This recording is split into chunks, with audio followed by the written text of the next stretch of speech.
네, 안녕하십니까. 더불어민주당 진짜 대한민국 중앙선거대책위원회 가짜뉴스 대응단입니다. 5월 7일 수요일 연휴간 민주파출소 제보 및 주요 대응 현황 브리핑하겠습니다. 먼저 이재명 후보 선거법 파기 항소심 첫 공판기일이 6월 18일로 연기된 점에 대해서 국민 여러분들께 감사 인사드리겠습니다.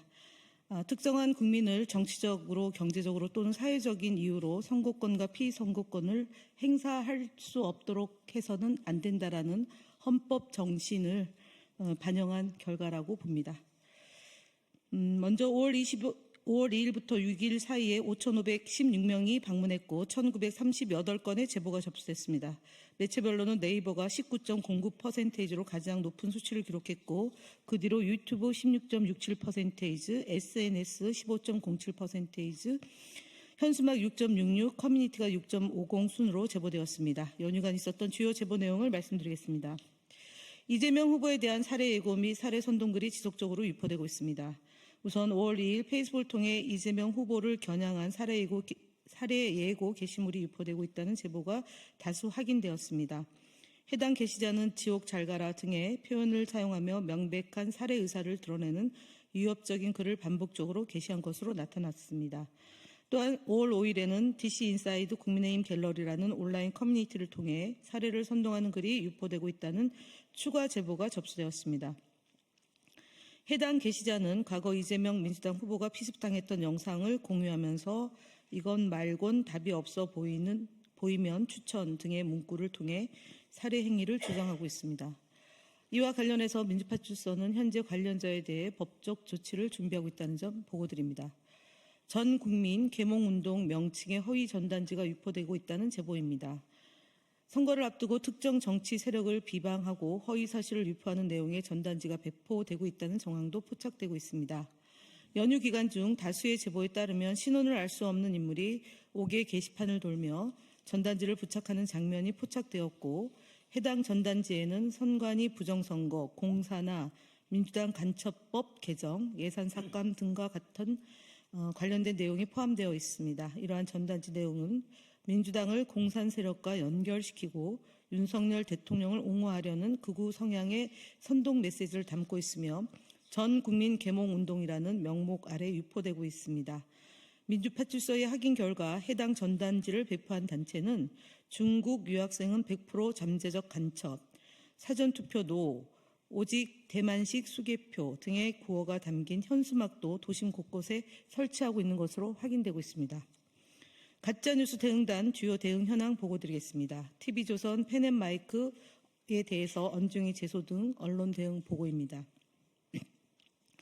TV조선은 지난 5월 2일 더불어민주당 의원총회에서 백혜련, 김동화 의원이 최상목 전 부총리 탄핵안에 반대했다고 보도하였습니다. 그러나 두 의원은 해당 보도 내용이 사실과 다르며 탄핵에 반대한 적이 없다고 명확히 밝혔습니다. 또한 펜앤마이크는 4월 25일자 사설에서 일제강점기 당시 대한민국의 국적이 일본이었다는 주장을 전개하며 관련 내용과 무관한 이재명 후보의 사진을 삽입해 보도하였습니다. 이는 언론중재위에 제소했습니다. 여론조사 인용 보도와 관련해서는 오차범인의 결과에 대해 순위를 단정적으로 표현해서는 안 됩니다. 그럼에도 디지털타임즈와 더 퍼블릭은 오차범위 내에 있는 여론조사 결과에 대해 어떠한 설명 없이 우세를 단정적으로 보도함으로써 유권자에게 유불리한 영향을 줄 수 있도록 보도하였습니다. 이에 대해 인터넷 선거 보도심의위원회에 이의 신청을 제기하였습니다. 스카이데일리와 관련해서 2월 27일 언론중재위에 합의한 단독 이재명 대규모 전쟁으로 인간 개체수 줄여 보도에 대한 반론 보도 게재와 관련해서 3월 7일까지 이행하기로 한 합의 사항이 5월 2일에야 뒤늦게 이행된 것으로 확인되었습니다.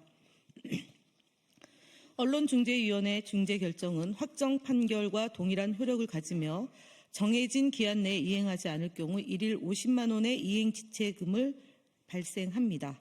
우리는 언론이 책임 있는 자세로 합의사항을 성실히 이행하기를 기대하며 해당 지체금에 대해서는 민사소송을 통해 정당한 법적 절차를 밟을 예정입니다.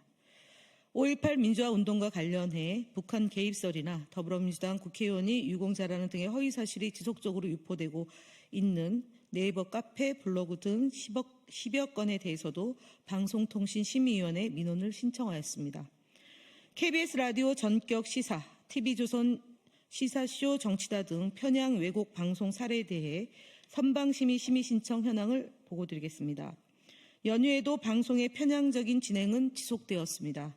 5월 2일 KBS 1라디오 전격 시사에 출연한 한 패널은 더불어민주당 이재명 대선 후보를 대상으로 사실 왜곡 발언을 일삼았고 파기 한송심 관련 내용 토의에 있어 재판에 대한 자의적 해석을 하였습니다.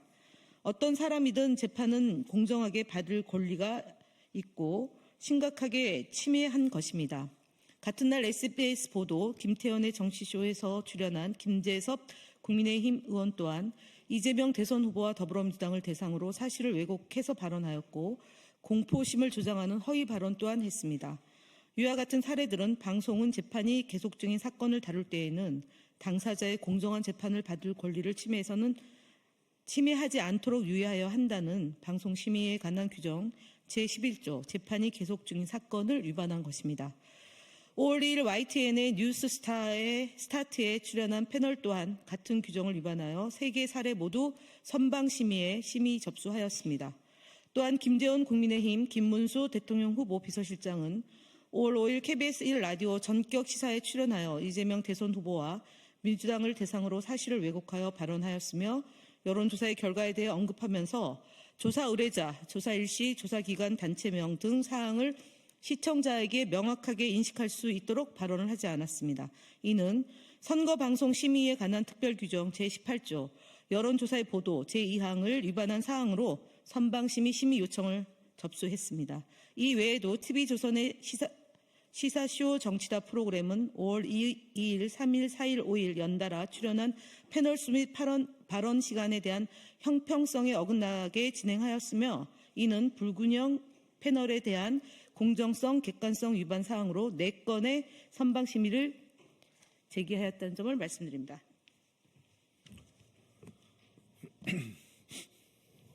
네, 다음으로 이어서 보고드리겠습니다. 그라운드C, 이봉규 TV 등 유튜브 채널에 대한 대응 보고입니다. 연휴 기간 선거 관련 허위정보 유포 및 후보자 비방 콘텐츠에 대한 모니터링을 강화한 결과 다수의 보수 성향 유튜브 채널들의 선거법 위반 혐의가 발견되었습니다. 특히 그라운드C 채널은 이재명 후보를 베네수엘라식 독재와 연결짓는 내용을, 이봉규 TV는 특정 후보가 돈 세탁과 불법 자금 수수 행위를 한다는 근거 없는 주장을 포함한 콘텐츠를 게시하였습니다. 또한 전환길 뉴스 채널은 성소수자 할당제 관련 허위 정보를 유포하고 강신업 TV는 존재하지 않는 BBC 방송에 촌평을 인용해 허위 사실을 공표한 것으로 확인되어 구글에 신고 조치하였습니다. 또한 최근 SK텔레콤 유심 해킹 사태와 이재명 후보를 악의적으로 연결시키는 허위 조작 정보가 다수의 유튜브 채널을 통해 확산되고 있습니다.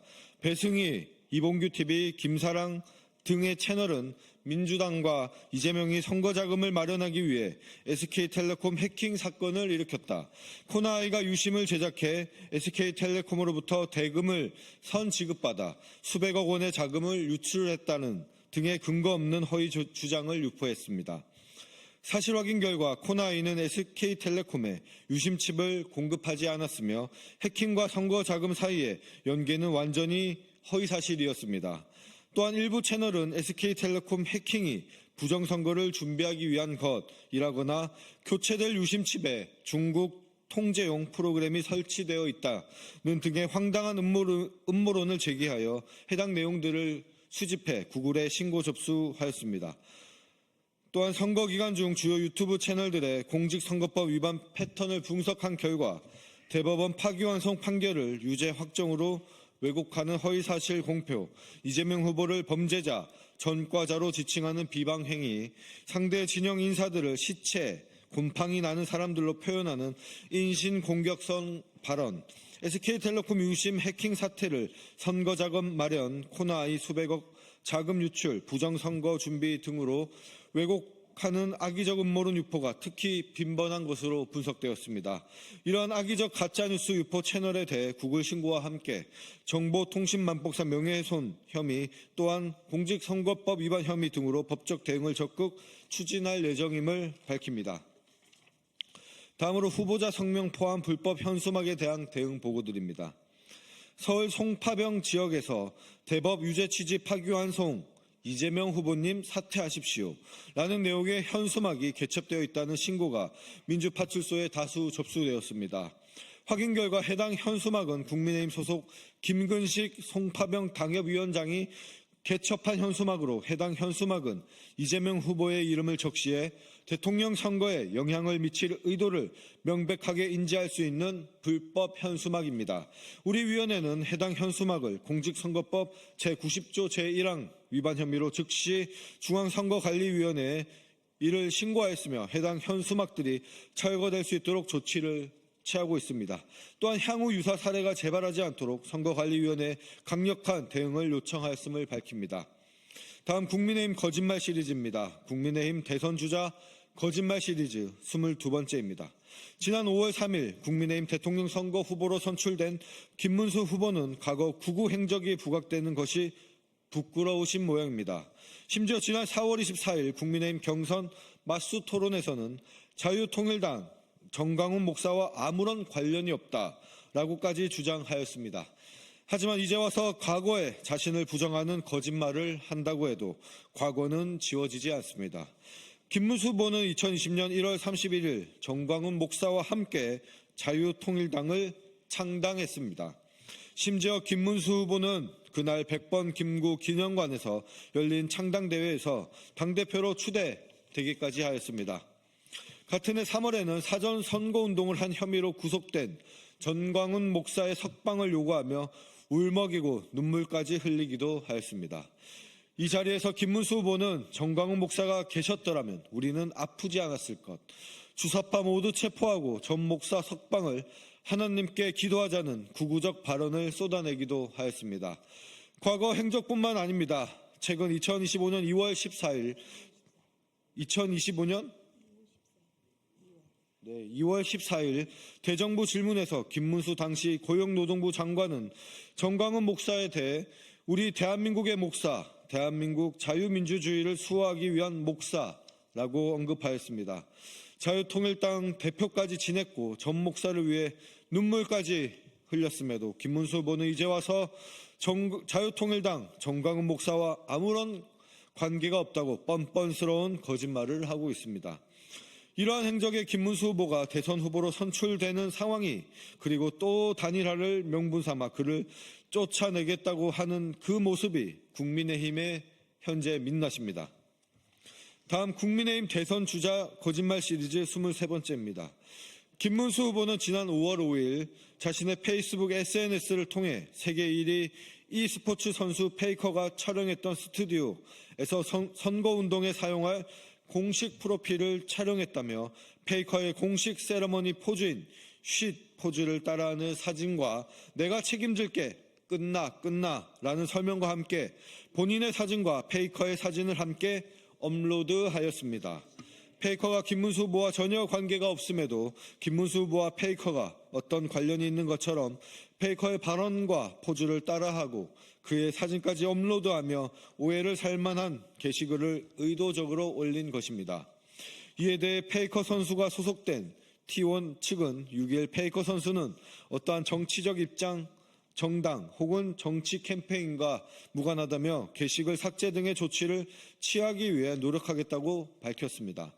콜드플레이가 자신을 대통령으로 지지했다는 조작 영상을 올린 나경원 후보의 모습이 떠오릅니다. 이미 온라인상에서는 페이커 선수가 선거 유세에 사용되는 걸 원치 않는다, 엄한 사람 이용하지 말라, 불쾌하다는 등의 게시글이 이어지고 있습니다. 국민의힘의 해외 톡픽감 국제망신 사례는 시리즈로 제작해도 될 정도입니다. 이상입니다.